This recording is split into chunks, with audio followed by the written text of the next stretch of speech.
चलिए माननीय मंत्री जी।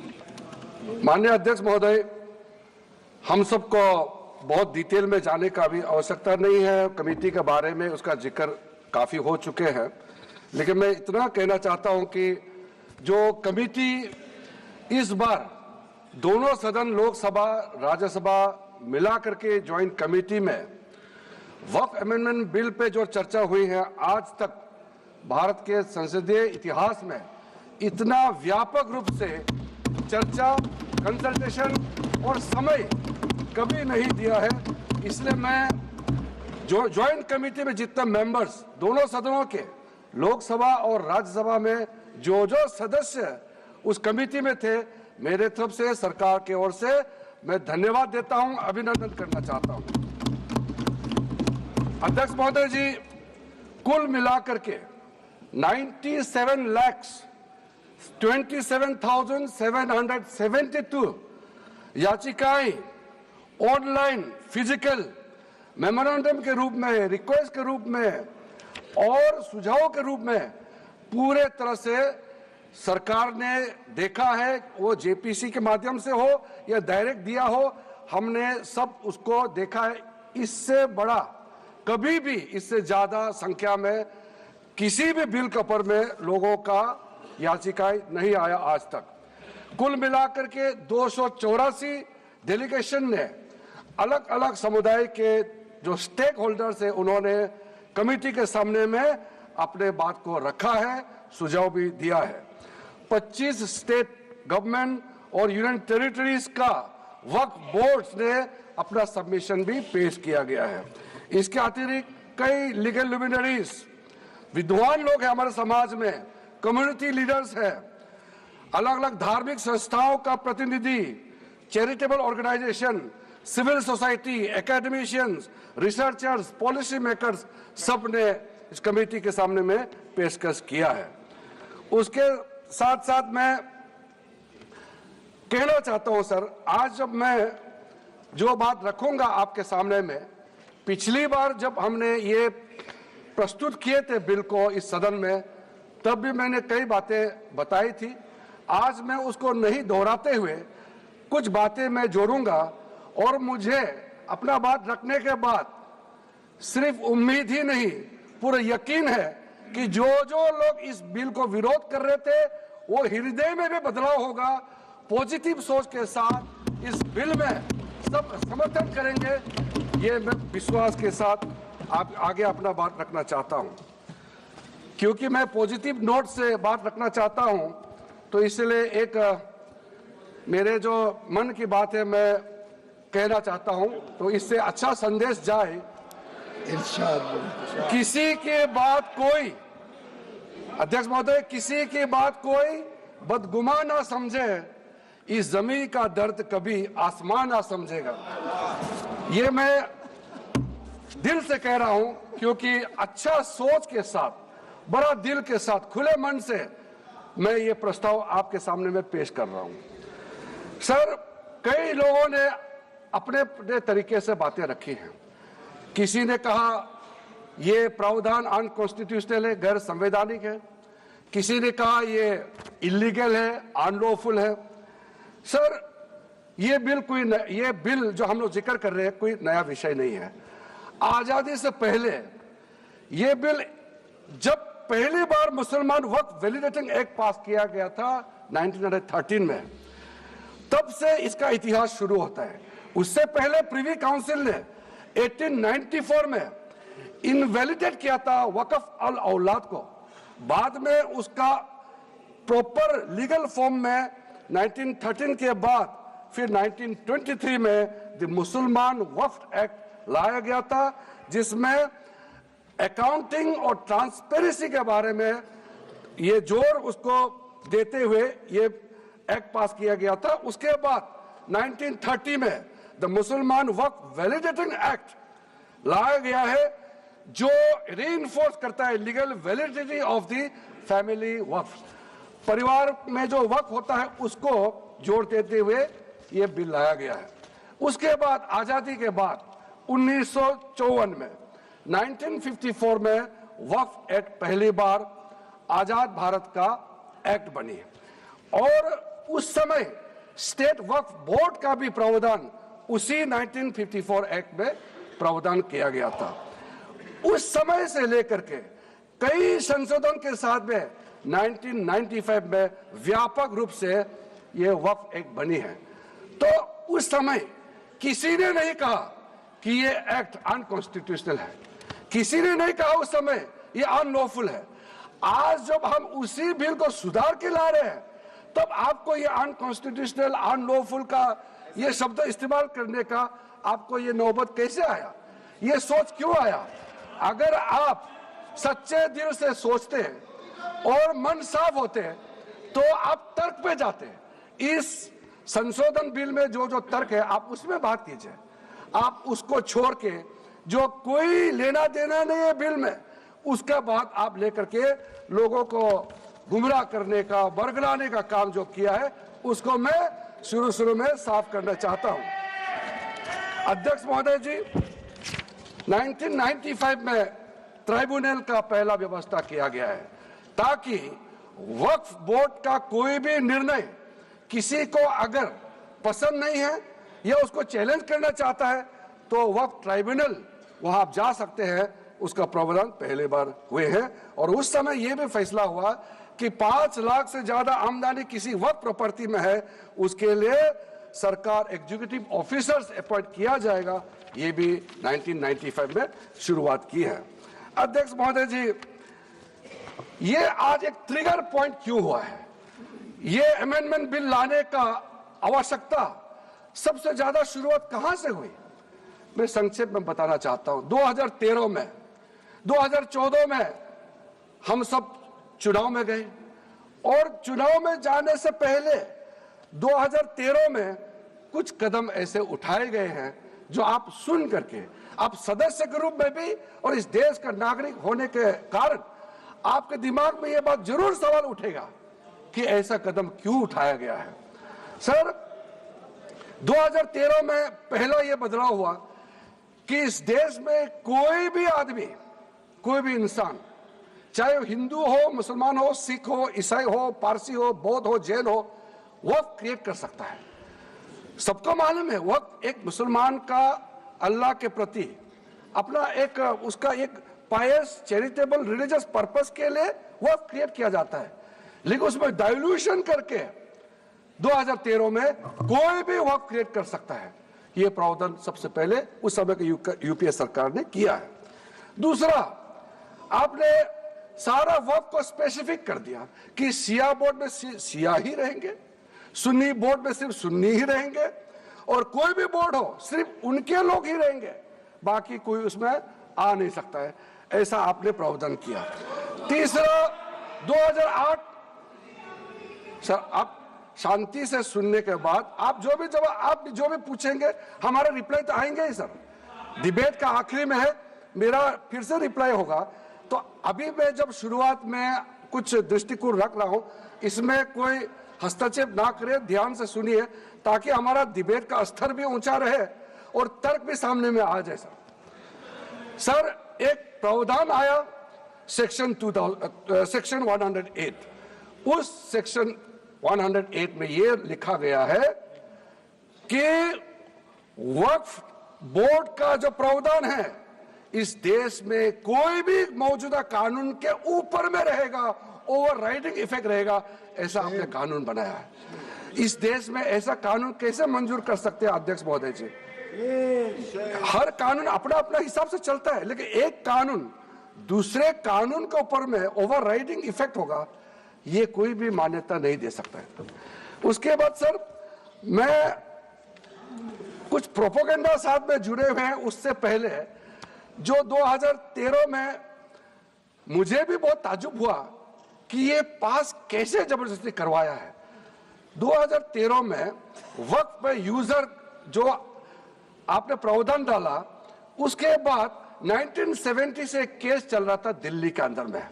दिल्ली के अंदर में हमारा सीजीओ कॉम्प्लेक्स है, पार्लियामेंट बिल्डिंग है, कई प्रॉपर्टीज है और इसको वक्फ बोर्ड, दिल्ली वक्फ बोर्ड ने क्लेम किया कि ये वक्फ प्रॉपर्टीज है। उसके बाद ये केस चल रहा था अदालत में, उस समय यूपीए सरकार ने पूरा सारा जमीन को डी नोटिफाई करके वक्फ बोर्ड को दे दिया।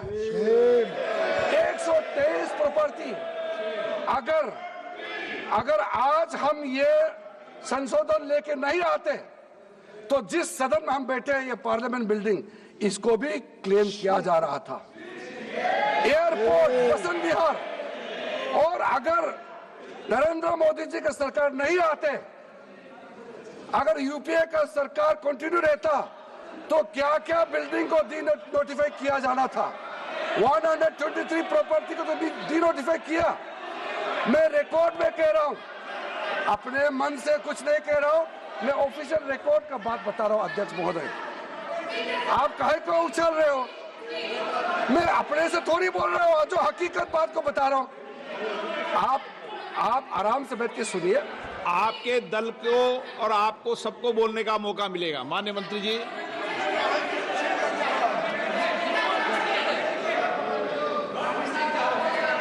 सर, मैं फिर से कह रहा हूं, मैं एक शब्द अपने ओर से नहीं कह रहा हूं। जो घटना है, जो हकीकत है, यही कह रहा हूं। इनको इसमें इतना उछालने का, उत्तेजित होने का कोई मतलब ही नहीं है सर। अध्यक्ष महोदय,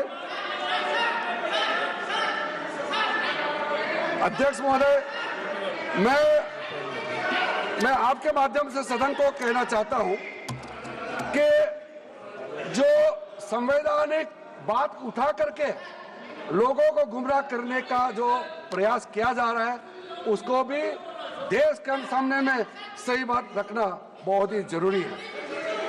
एक बात बार बार इन लोगों ने कहा गया है कि ये जो वक्फ अमेंडमेंट बिल है, ये आर्टिकल 25, आर्टिकल 26, आर्टिकल 30 का उल्लंघन करता है करके इन्होंने इल्जाम लगाया। पढ़ चुका हूं, आप पढ़ लो।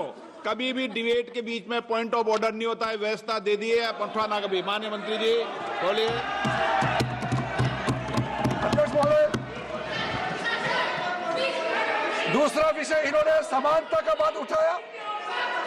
आर्टिकल 14 का इक्वालिटी को लेकर के उन्होंने सवाल उठाया, उसका भी मैं जवाब देना चाहता हूं। अध्यक्ष महोदय, ये कोई तरीका नहीं है। माननीय अध्यक्ष की व्यवस्था अंतिम व्यवस्था होती है। बोलिए मंत्री जी, आप बोलते जाओ।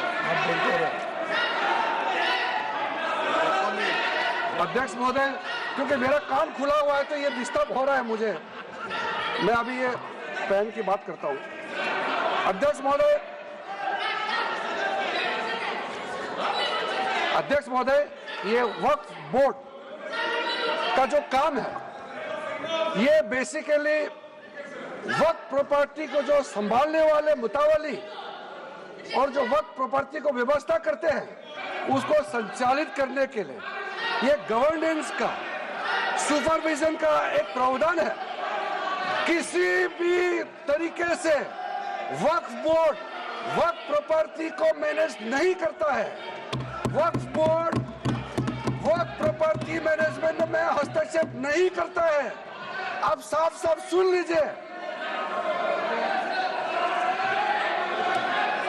अगर इसके पास तर्क नहीं है तो इस तरह यहां डिस्टर्ब करके बहस का स्तर को गिराने से कोई फायदा नहीं है सर। ये कोई तरीका नहीं है सर।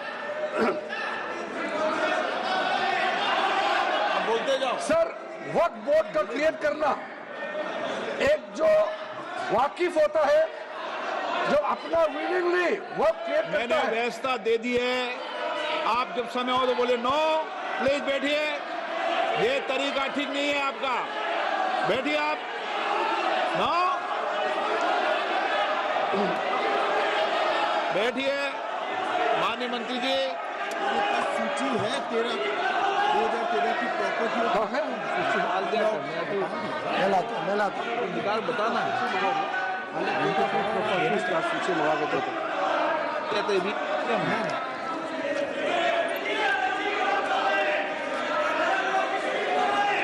अध्यक्ष महोदय, सबको बोलने का मौका मिलने वाले हैं, तो कम से कम बात को शांति से सुनने के बाद आप अपना बात रखिए। ये कोई तरीका नहीं होता है।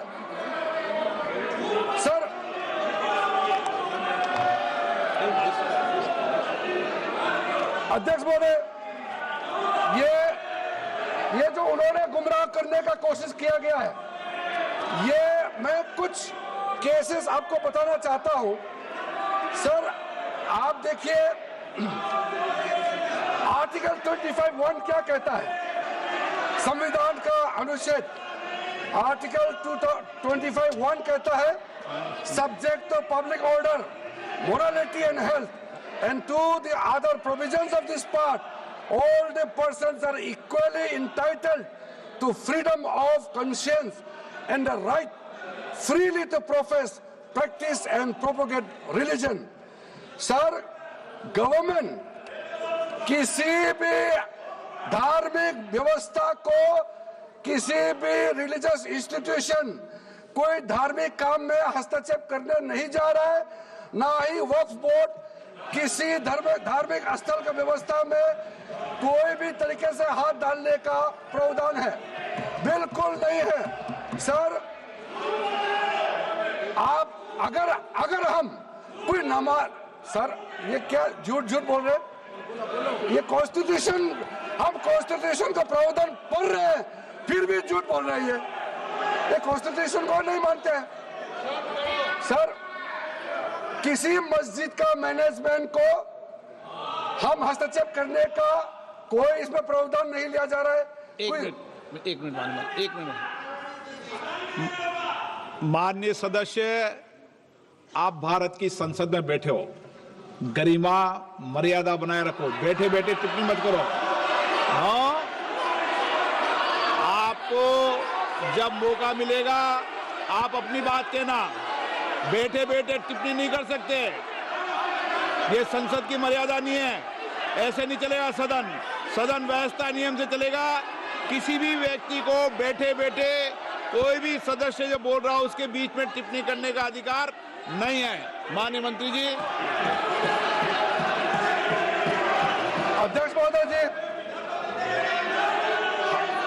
ये वक्फ बोर्ड का जो प्रावधान किसी मस्जिद, किसी मंदिर, किसी धार्मिक स्थल का व्यवस्था का कोई लेना देना नहीं है, ये सिंपली एक प्रॉपर्टी का मैनेजमेंट का विषय है। ये कोई मुसलमान अपना ज़कात देता है, फितरा देता है, उसको हम पूछने वाला कौन होते हैं? ये आपका धार्मिक भावना से जुड़े हुए चीज है, उसमें सरकार का कोई लेना देना नहीं है। लेकिन ये वक्फ प्रॉपर्टी का मामला है, लेकिन वक्फ प्रॉपर्टी का मैनेजमेंट करता है, मुतवल्लिज करता है। ये आपको इतना बेसिक ये फर्क जो है अगर समझ में नहीं आते या जानबूझ करके आप नहीं समझना चाहते हैं तो मेरा पास इसका कोई इलाज नहीं है। अध्यक्ष महोदय जी, ये आपके माध्यम से मैं फिर से कहना चाहता हूं कि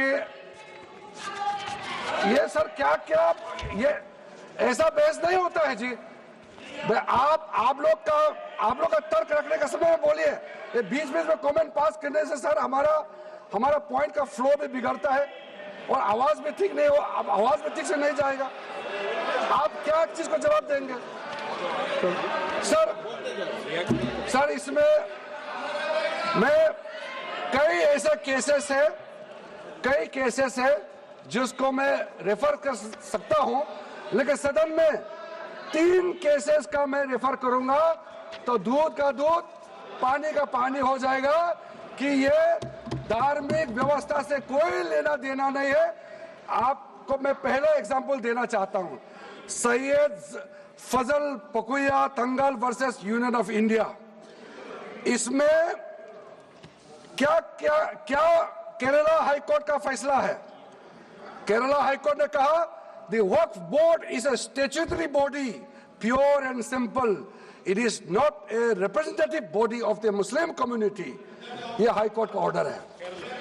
उसके बाद इलाहाबाद हाईकोर्ट का ऑर्डर भी सुन लीजिए, Hafiz Mohammad Zafar Ahmad versus UP central Sunni board of वक्फ का जजमेंट सुन लीजिए।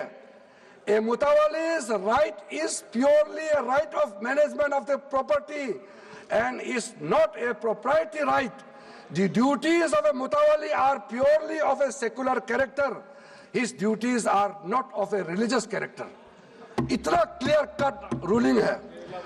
तीसरा, तिलकायत श्री गोविंद लाल जी महाराज वर्सेस स्टेट ऑफ राजस्थान।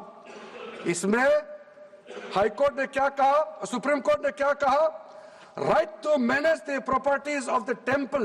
अब देखिए मंदिर का भी इसमें एग्जांपल लिया गया है। Right to manage the properties of the temple is purely a secular matter and can not be regarded as a religious practice. Properties of temple, temple नहीं, टेम्पल का जो प्रॉपर्टी है। उसी प्रकार से आप बार बार कहना कि मुसलमानों का अधिकार में गैर मुसलमान कैसे आ रहा है, ये तर्क ही नहीं बनता है। आप ये आज से ये बात बोलने के लिए बंद कीजिए। सर 2013 में जो काम किए गए हैं उसमें मैं एक चीज जिक्र करना चाहता हूं। इलेक्शन आने वाला था, बहुत ही कम दिन बच गए थे, इलेक्शन कोड ऑफ कॉन्डक्ट लगने ही वाला था। हम सबको मालूम है अप्रैल और मई में चुनाव हुआ था। 5 मार्च 2014 को उस समय के यूपीए सरकार ने 123 प्राइम प्रॉपर्टीज को जो housing and urban development ministry के तहत आता है उसको आपने दिल्ली वक्फ बोर्ड को ट्रांसफर कर दिया। क्या जरूरत था? कुछ दिन बाकी था चुनाव होने के लिए, आप इंतजार तो करते। आपने सोचा ये करके वोट मिलेंगे, लेकिन आप तो चुनाव तो हार गए, तो फायदा क्या हुआ? ऐसा काम करने से वोट नहीं मिलता है। इसलिए लोग इंटेलिजेंट है, हमारे देश के लोग समझदार है, इसलिए वोट बैंक का राजनीति के बिना हम अच्छे सोच के साथ में आज इस सदन में फिर से आए हैं। कुछ एनोमलीज है इस बिल में, तो इसको बदलना जरूरी था। मैंने एक पहले भी इसका जिक्र किया था कि आपने कहा कोई भी हिंदुस्तानी, कोई भी भारतीय वक्फ क्रिएट कर सकता है। वो 95 में ऐसा नहीं था, आपने 13 में बदलाव किया, उसको हमने फिर से 1995 का प्रावधान को फिर से रिवाइव करते हुए ये हमने जोड़ा है कि वक्फ वही क्रिएट कर सकता है जो मिनिमम 5 साल इस्लाम को प्रैक्टिस करता है। बहुत साफ साफ शब्दों में प्रावधान रखा है। सर जो वक्फ बोर्ड बने हैं हम उसको बहुत ही सेकुलर इंक्लूसिव बनाना चाहते हैं। आपका पुराना प्रावधान को हटा करके अब हमने कहा है कि वक्फ बोर्ड में शिया भी रहेंगे, सुन्नी भी रहेंगे, बोहरास भी रहेंगे, आगा खानिस भी रहेंगे, मुसलमानों में जो बैकवर्ड है, पिछड़े लोग हैं वो भी रहेंगे, और साथ साथ में महिला भी रहेंगे और एक्सपर्ट नॉन मुस्लिम भी रहने का प्रावधान रखा गया है। सब स्वागत करना चाहिए, इसको किसी को आपत्ति होने का कोई जरूरत नहीं है। उसके बाद सर मैं थोड़ा सा इसको विस्तार करके बताना चाहता हूं। मेरा ही खुद का एग्जांपल मैं देता हूं। मान लो मैं मुस्लिम नहीं हूं, लेकिन मैं माइनॉरिटी अफेयर्स मिनिस्टर हूं, तो मैं सेंट्रल वक्फ काउंसिल का चेयरमैन होता है। तो मेरे होने के बावजूद उसके बाद टोटल 4 नॉन मुस्लिम हो सकता है वक्फ काउंसिल में मेंबर, और उसमें मैक्सिमम 4 नॉन मुस्लिम के साथ साथ में 2 महिला कंपलसरी है। 2 महिला होना ही चाहिए सर। उसके बाद सर स्टेप अभी आप पूरा वक्फ बोर्ड देख लीजिए, महिला कहाँ है? महिला को भी रखा ही नहीं है, वो सिर्फ बातें करते हैं। सर 22 सर मैं स्पेसिफिक बताना चाहता हूं। सेंट्रल वक्फ काउंसिल में टोटल 22 मेंबर्स में 4 नॉन मुस्लिम से ज्यादा मेंबर नहीं हो सकते हैं।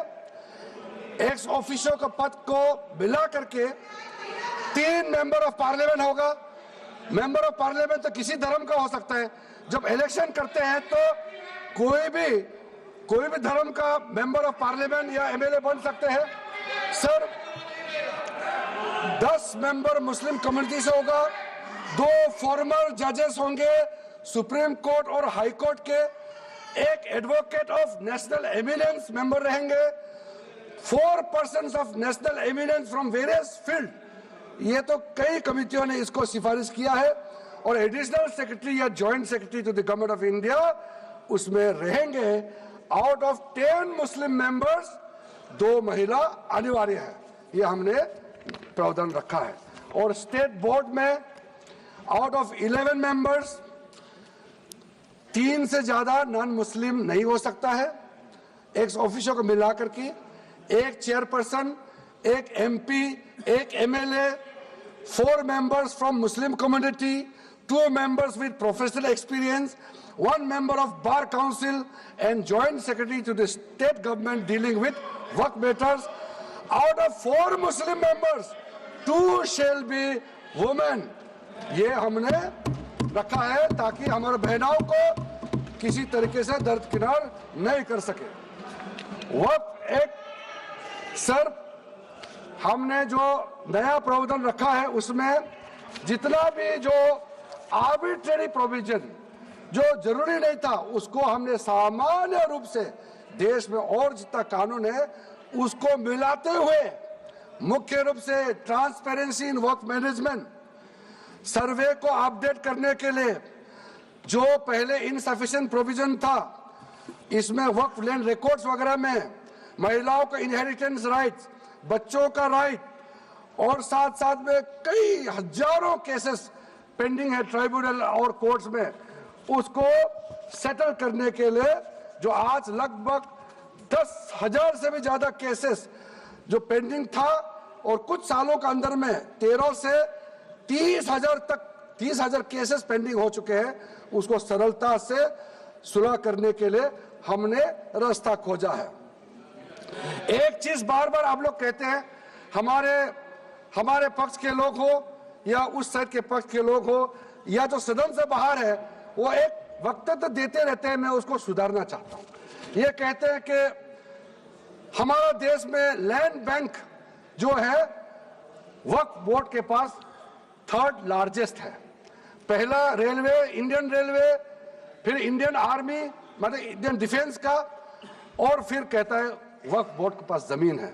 मैं उसको सुधारना चाहता हूं। सर, आप भी तो ट्रेन में चलते हैं, हम लोग भी ट्रेन में चलते हैं, हजारों किलोमीटर ट्रेन का पटरी लगा हुआ है, स्टेशन बना हुआ है। वो ट्रेन का पटरी लगा हुआ है, वो रेलवे का प्रॉपर्टी थोड़ी है, ये तो देश का प्रॉपर्टी है, हम लोग सब चलते हैं उसमें। इसको आप कैसे लगा सकते हैं कि रेलवे के पास इतना है, वक्फ बोर्ड के पास इतना है? वो देश का प्रॉपर्टी है। हमारा डिफेंस के पास कहता है कि 2nd लार्जेस्ट है। डिफेंस के पास जो भी ले रहे, जहां ट्रेनिंग करता है, जहां वो रहता है, या बॉर्डर एरिया में जितना डिफेंस लैंड है वो देश का रक्षा के लिए है। उसको आप कैसे वक्फ प्रॉपर्टी के साथ आप तुलना कर सकते हैं? वक्फ प्रॉपर्टी प्राइवेट प्रॉपर्टी होता है सर। तो इसलिए दुनिया में सबसे ज्यादा वक्फ प्रॉपर्टी हिंदुस्तान में है। सिर्फ हमारा देश में ही नहीं, दुनिया का सबसे बड़ा और सबसे ज्यादा वक्फ प्रॉपर्टी हिंदुस्तान में है। तो फिर ये क्यों है 60 साल तक आप सरकार में रहे हैं, हमारे देश में मुसलमान इतना गरीब क्यों है? जब दुनिया का सबसे ज्यादा वक्फ प्रॉपर्टी हमारा देश में है, तो हमारा गरीब मुसलमानों का पढ़ाई के लिए, मेडिकल ट्रीटमेंट के लिए, स्किलिंग के लिए, इनकम जनरेशन के लिए क्यों काम नहीं हुआ आज तक? बताइए। ये दुनिया का सबसे बड़ा वक्फ प्रॉपर्टी अगर हिंदुस्तान में है, तो उस प्रॉपर्टी से गरीबों का उत्थान के लिए, लोगों का भला के लिए अगर ये सरकार नरेंद्र मोदी जी के नेतृत्व में गरीब मुसलमानों के लिए काम कर रहा है, तो इसमें आपत्ति क्यों होना चाहिए? आप लोग बताइए। इसलिए सर, इसको धर्म जाति से बाहर उतर करके सबको सीधा सीधा अपना दिल से पूछ करके आप सोच के देखिए कि आप जो लोग आज इस बिल को विरोध कर रहे हैं, आज 1 साल 2 साल नहीं, सदियों तक हमारा देश उसको याद रखेगा कौन इस बिल को समर्थन कर रहा है, कौन इस बिल को विरोध कर रहा है। आज चंद वोट के लिए, सत्ता के लिए हमारे मुसलमानों को आपने 70 साल से ज्यादा वोट बैंक बना करके गुमराह किया है। कितना और गुमराह करना चाहते हैं? अब हमारा देश में वोट बैंक की राजनीति नहीं चलेगा। इसलिए मैं कहना चाहता हूं, जब हमारा देश में इतना वक्फ प्रॉपर्टी है, तो इसको हम बेकार में पड़ा रहने नहीं दिया जा सकता है। गरीब मुसलमानों के लिए, आम मुसलमानों के लिए इस्तेमाल करना ही पड़ेगा। उसके लिए आज का ये वक्त संशोधन बिल जरूरत है। अध्यक्ष महोदय जी, हमारे अपने वामसी पोर्टल में, हमारे मंत्रालय के वामसी पोर्टल में हमने रिकॉर्ड देखा है। सचर कमेटी जो आपने बनाया है 2006 में, उन्होंने भी ये बारे में काफी डिटेल में जिक्र किया हुआ है। सर 2006 में 4.9 लाख वक्फ प्रॉपर्टी था और उसका इनकम कितना था मैं बता दो आंकड़ा सर, आप कहेंगे 4.9 लाख वक्फ प्रॉपर्टी में टोटल इनकम था 163 करोड़। कौन खाते थे? 163 करोड़। और आपने 2013 में बदलाव करने के बाद आज इनकम कितना बढ़ा है वो भी मैं बता देता हूं। हो गया 166 करोड़। 3 करोड़ बढ़ा है। कैसे मंजूर कर सकता है हम लोग इस महान सदन में बैठ करके? अगर इतना 10 सालों के बाद भी दुनिया का सबसे ज्यादा प्रॉपर्टी का टोटल इनकम जनरेशन 3 करोड़ बढ़ता है तो ये हम कभी मंजूर नहीं कर सकता अध्यक्ष महोदय। इसलिए उस समय कहा गया था, मैं अभी का नहीं बता रहा हूं, सचर कमेटी समय में भी कहा गया है कि अगर थोड़ा सा एफिशिएंटली मैनेज करता तो 12,000 करोड़ पर ईयर तो उसी समय जनरेट हो जाना चाहिए था नॉर्मल मार्केट रेट से। और 12,000 करोड़ अगर वो प्रॉपर्टी से रेवेन्यू जनरेशन करता है, कितना लाखों करोड़ों मुसलमानों को फायदा होगा, आप सोच के देखिए। इसलिए सर आप लोग भी, मैं अनुरोध करता हूं कि आप लोग भी वक्त के बारे में जानना था, हमारा वामसी पोर्टल को क्लिक करके आप लोग देखिए। सर आज वो 4.9 लाख से बढ़ करके टोटल वक्फ प्रॉपर्टी बन गया है 8.72 लाख। हमारा देश में वक्फ प्रॉपर्टी बन गया है। और आप कल्पना कीजिए 8.72 लाख प्रॉपर्टी वक्फ का है, उसको अगर हम सही तरीके से मैनेजमेंट करता तो हमारा मुसलमानों का ही नहीं है, देश का तकदीर बदल जाएगा। इतना प्रॉपर्टी हमारे पास। अब समझिए चीज को।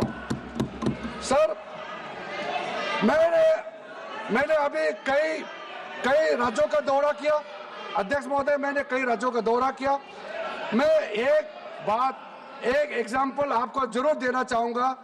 मैं बहुत इंप्रेस हो गया जब मैं पिछली बार जम्मू कश्मीर गई। जम्मू कश्मीर में हमारा नई वहाँ वक्फ बोर्ड का चेयरपर्सन बनी और मैंने पूछा कि आप जब वक्फ बोर्ड का चेयरमैन बनी तो उस समय क्या हालत थी और आज क्या हालत है। उन्होंने बोला कि सर जब उन्होंने पदभार संभाली तो उसमें कोई इनकम का, कोई व्यवस्था का, रिकॉर्ड का ठीक ठाक कुछ भी नहीं था। और उन्होंने आने के बाद 40 करोड़ रेवेन्यू इनकम उन्होंने जनरेट करना शुरू किया, मुझे बताया। और उसके वजह से वह काफी अच्छा काम कर रहा है। मैं हजरत बल श्राइन भी गए और वहां भी मरम्मत चल रहे हैं। इतना पुराना श्राइन है, दुनिया के लोग आते हैं, बहुत खूबसूरत से उसका सारा आसपास का ब्यूटिफिकेशन का काम भी चल रहा है। अगर अच्छा काम करेगा, रेवेन्यू बढ़ेगा तो सबका फायदा होगा सर। इसलिए सर आप लोग आज बिल को समर्थन करने के बाद मेरे ऑफिस में आइए। 1 साल के अंदर में इसका ट्रांसफॉर्मेशनल इंपैक्ट क्या होता है मैं ही आप लोगों को बता दूंगा। सर वक्फ अमेंडमेंट जो बिल लाए हैं उसमें जेपीसी का कई रिकमेंडेशन है जिसको हमने समर्थन किया है और एक्सेप्ट किया। हमने यहाँ इस बिल में लाया है। इसलिए बोलना कि जेपीसी का आपका कमेटी का बात को माना ही नहीं है, आपका कमेटी का बात नहीं सुना गया है, वो गलत बात है सर। अध्यक्ष महोदय जी, पार्लियामेंट्री कमेटी जब बनता है तो उसका एक अपना सैंक्टिटी होता है और उस कमेटी में खुले बहस हुए हैं। उसमें मैं अंदर जाना नहीं चाहता हूं क्या हुआ है, लेकिन उनके बीच में कई ऐसे मुद्दे हैं जो हम लोग सरकार समझते हैं कि बहुत अच्छा सुझाव आया है, हमने उसको माना है। और कुछ छोटा अमेंडमेंट है जो बहुत जरूरी चीज है, वो अमेंडमेंट भी हम लेकर के आए हैं। इसके बाद जो पूरा ये सारा व्यवस्था देखने के बाद सबके मन में उम्मीद जागेगा।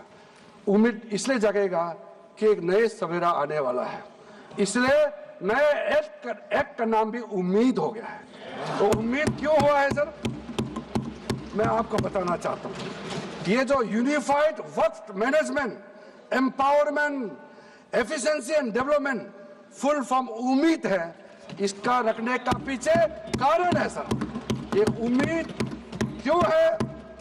अब ये यूनिफाइड वक्फ मैनेजमेंट पूरा रजिस्ट्रेशन से लेकर के म्यूटेशन, इंक्रोचमेंट का विषय, सर्वे, कलेक्टर का रोल, सारा विषय को मिला करके मैनेजमेंट का पूरा सिस्टम को ही बदलने के लिए हमने काम शुरू किया है। उसके बाद एम्पावरमेंट, कैसा एम्पावरमेंट होने वाला है?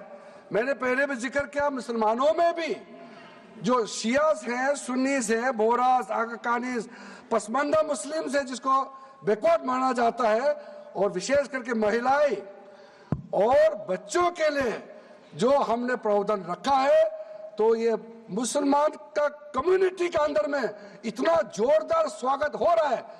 अध्यक्ष महोदय, यहाँ में कुछ मेंबर विरोध जरूर कर रहे हैं, लेकिन मैं कुछ मेंबर को मेरे घर में मैं न्योता देना चाहता हूँ, और जो मुस्लिम डेलीगेशन मेरे घर में आ रहे हैं, स्वागत कर रहे हैं इस बिल को, उसका भी नजारा आप लोग देख लीजिए। आपका सोच बदल जाएगा। आपको नहीं मालूम मुसलमानों में कितना भयंकर समर्थन कर रहा है इस बिल को लेकर के, आप लोग को मालूम ही नहीं है। करंट अंदर में गरीब मुसलमानों का तो संदेश बार बार आ रहा है कि जल्दी पास कीजिए इस बिल को, इसलिए आप लोग संदेह में मत रहिए। एफिशिएंसी को हमने बढ़ाने का काम किया है। टेक्नोलॉजी का उपयोग करते हुए सेंट्रलाइज्ड डेटाबेस होगा, डिजिटल पोर्टल होगा, कोई छुप के अंधेरे रातों में वर्क क्रिएट नहीं कर सकता है। इसका पूरा रजिस्ट्रेशन का प्रावधान है, ट्रैकिंग होगा, निगरानी रखा जाएगा, कंप्लायंस का प्रावधान है, और जो मैनुअल हाथों से जो गलत होगा उसका भी करेक्शन करने का प्रावधान है। ब्यूरोक्रेटिक डिले होता है उसका भी समाधान हमने पूरा बिल में तरीका बना के रखा हुआ है। और आखिर में इसका ऑडिट प्रॉपर होना चाहिए, तो ऑडिट का भी प्रावधान हम लोग राज्य सरकार के ऊपर में छोड़ा है, क्योंकि आखिर तो सर ये सारा प्रॉपर्टी का अथॉरिटी राज्य सरकार का है। बोर्ड का अपॉइंटमेंट भी राज्य सरकार को करना है, केंद्र सरकार का कोई रोल नहीं है। लैंड स्टेट सब्जेक्ट है, सारा राज्य सरकार को ही करना है। इसलिए राज्य सरकारों को हम फुल अथॉरिटी देने के साथ साथ हमारा जो मंत्रालय है वो ऑनलाइन हमेशा जुड़ा रहेंगे कि जो जो वर्क प्रॉपर्टी क्रिएट किया गया है उसका स्टेटस है वामसी पोर्टल से मिला करके हम लगातार टच में रहेंगे। इसलिए कोई इसमें ये नहीं सोचना है कि सेंट्रल गवर्नमेंट कोई एक्स्ट्रा पावर हड़पने जा रहा है क्या, बिल्कुल सोचने का नहीं है। ये टोटली स्टेट गवर्नमेंट का अधीन है और राज्य सरकारें ही इसका निगरानी में आगे काम करना है। उसके बाद सर जो पर्पस के लिए वर्क क्रिएट किया जाता है, बेसिकली 3 पर्पस होता है, रिलीजियस, चैरिटेबल एंड पायस। उसका हो रहा कि नहीं हो रहा है, और इनकम जनरेशन खास करके जो वेलफेयर काम है उसका हो रहा कि नहीं हो रहा है, इसका भी इफेक्टिव गवर्नेंस का प्रावधान हमने रखा हुआ है। और साथ साथ सर मैं आपको इस उम्मीद के साथ साथ ये कहना चाहता हूं कि जो रिफॉर्म्स हमने जो लाए हैं और साथ साथ में जो प्रावधान कुछ बदलाव हमने आपको बहुत शॉर्ट में बताया, क्योंकि डिटेल में तो मैं रिप्लाई तो करूंगा ही। इसमें अगर आपको लगता है कि हमको अगर इनकम जनरेशन करने के लिए वर्क प्रॉपर्टी को बेहतर इस्तेमाल करने के लिए क्या करना चाहिए, जब हम इसका सबऑर्डिनेट लेजिस्लेशन के माध्यम से रूल्स बनाएंगे, आपका सुझाव हम खुले दिल से स्वागत करेंगे। क्योंकि आखिर तो प्रॉपर्टी देश का है, किसी का भी हो, उसको अगर अच्छा से चलाना है तो आप सुझाव देंगे तो हम तो पूरा वेलकम करेंगे उसमें। इसलिए आज मैं मेंबरों के साथ साथ जो कई दरगाह है, कई मस्जिद के इमाम है, कई लोग जो मुझे मिले, उन्होंने भी बहुत अच्छा सुझाव दिया है। उसको डिटेल में मैं यहाँ कहना नहीं चाहता हूँ, लेकिन हम रिकॉर्ड में रखा है। कई अच्छे अच्छे सुझाव हमारे पास आए हैं, वो भी हमने नोट करके रखा है। एक इंपॉर्टेंट पॉइंट को मैं अब आपके सामने भी रखना चाहता हूं। ये जो हमने एक डेफिनेशन में जो बदलाव लाया है, इस डेफिनेशन में बदलाव का सबसे बड़ा मतलब ये है कि मुसलमानों में भी जो वक्फ के अंदर में अपना प्रॉपर्टी, वक्फ प्रॉपर्टी इस वक्फ बोर्ड के प्रावधान से गवर्न करना चाहते हैं, मोस्ट वेलकम है। अगर वो ट्रस्ट के माध्यम से अपना प्रॉपर्टी का अलग तरीके से वक्फ करना, वो चलाना चाहता है, मैनेज करना चाहता है, उसके लिए भी छूट दिया गया है। तो इसमें जो आप लोग बार बार कहते हैं कि वक्फ बोर्ड में गैर मुसलमान कैसे आ रहा है, इसका मैं छोटा सा एग्जांपल देना चाहता हूं। अभी हम लोग किसी धर्म, किसी जाति का हिसाब से तो हम एमपी नहीं बने हैं, हम तो ऐसे सिटीजन होकर के एमपी बने हैं। तो अगर मेरा कॉन्स्टिट्यूंसी वाला हमको कहेंगे कि किरण रिजिजू मेरा यहाँ नहीं आ सकता है, हमारा धर्म और तुम्हारा धर्म अलग है, तो कैसे होगा? मैं तो एज एमपी, मेरे पास अथॉरिटी है, मैं जा सकता हूँ। उसी प्रकार से आपका ट्रस्ट है, ट्रस्ट को चलाता है चैरिटी कमिश्नर। तो ट्रस्ट वाला कैसे कहेंगे कि चैरिटी कमिश्नर मेरा जात का ही होना चाहिए? चैरिटी कमिश्नर तो गवर्नेंस को संभालने के लिए है, चलाता तो ट्रस्ट है। उसी प्रकार से आप कैसे कह सकते कि मेरा वक्फ प्रॉपर्टी को देखने के लिए वक्फ बोर्ड में गैर मुसलमान नहीं हो सकता है? आप कैसे कह सकते हैं?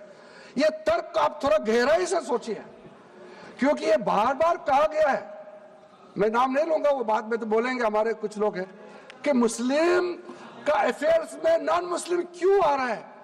अरे ये धार्मिक व्यवस्था से कोई लेना देना नहीं है, मैं बार बार कह रहा हूं। इसलिए ये प्रॉपर्टी है, वक्फ प्रॉपर्टी है, आप लोग इसको समझिएगा।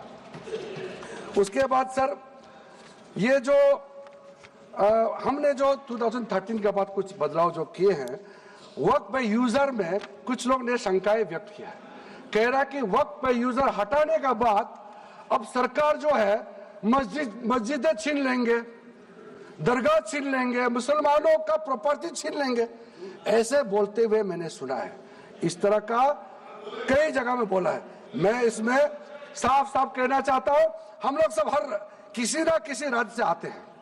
We all belong to each and every part of our country. We are together. We may belong to different states and union territories. We are all Indian. ये अथॉरिटी राज्य सरकार को हमने कैसे दिया? जो प्रॉपर्टी वक्फ यूजर को हम लोगों ने हटाने के बाद ये प्रावधान सुरक्षित किया है, ऑथोराइज किया स्टेट गवर्नमेंट को कि जो प्रॉपर्टी रजिस्टर्ड हो चुके हैं, जब आप नमाज पढ़ते हैं, रजिस्टर्ड है, डॉक्यूमेंट है, उस पे कोई हस्तक्षेप नहीं होगा। ये कानून प्रोस्पेक्टिव है, रेट्रोस्पेक्टिव नहीं है।